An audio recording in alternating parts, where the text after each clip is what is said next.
సంస్కృత డిగ్రీతో పాటు IAS prepare అవ్వండి. 3 years లో ఐఏఎస్, ఐపీఎస్, ఐఎఫ్ఎస్, ఐఆర్ఎస్ లాంటి ఉన్నత ఉద్యోగాలలో సెటిల్ అవ్వండి. Vintage IAS academy, AC residential campus. Phone number 7770033722.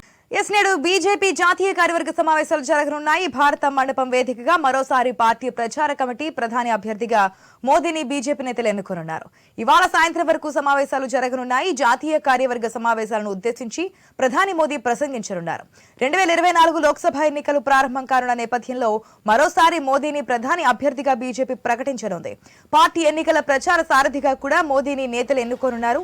జాతీయ కార్యవర్గ సమావేశాలలో పాల్గొనేందుకు తెలుగు రాష్ట్రాల బీజేపీ ముఖ్య నేతలు ఢిల్లీ చేరుకున్నారు.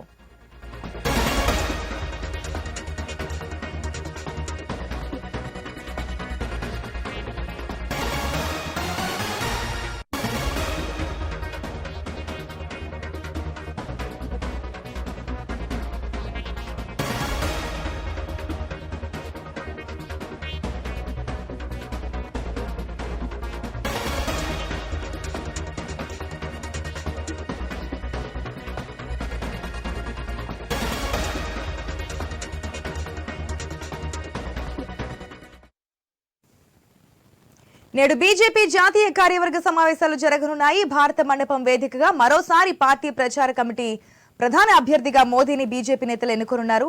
ఇవాళ సాయంత్రం వరకు సమావేశాలు జరగనున్నాయి. అయితే జాతీయ కార్యవర్గ సమావేశాలను ఉద్దేశించి ప్రధాని మోదీ ప్రసంగించనున్నారు.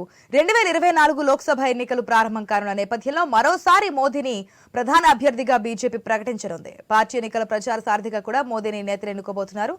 జాతీయ కార్యవర్గ సమావేశాల్లో పాల్గొనేందుకు 2 తెలుగు రాష్ట్రాల బీజేపీ ముఖ్య నేతలు కూడా ఇప్పటికే ఢిల్లీ చేరుకున్నట్టు తెలుస్తోంది. పూర్తి అప్డేట్స్ మా ప్రతినిధి రామకృష్ణ ద్వారా తెలుసుకుందాం. రామకృష్ణ, బీజేపీ జాతీయ కార్యవర్గ సమావేశాలకు సంబంధించి పూర్తి అప్డేట్స్ ఏంటి? బీజేపీ జాతీయ కార్యవర్గ సమావేశాలు న్యూఢిల్లీలోని ప్రగతి మైదానంలో ఉన్న భారత మండపంలో జరుగుతున్నాయి. మరి ఈ సమావేశాలు నిన్న ఇవాళ జరుగుతున్నాయి. నిన్న జరిగింది, ఈ రోజు కూడా సమావేశం చూసుకున్నట్టుగా అయితే ఈ రోజు సమావేశంలో ప్రధానమంత్రి నరేంద్ర మోడీ మాట్లాడబోయేదే ప్రధాన ఆకర్షణగా మారబోతుంది.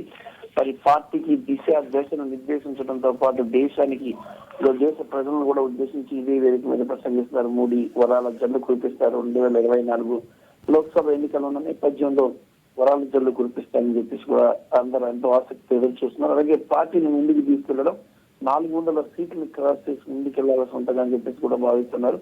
మరి ఈ నేపథ్యంలో మోడీ చేయబోయే ప్రసంగం చాలా కీలకమైన ప్రసంగం. అలాగే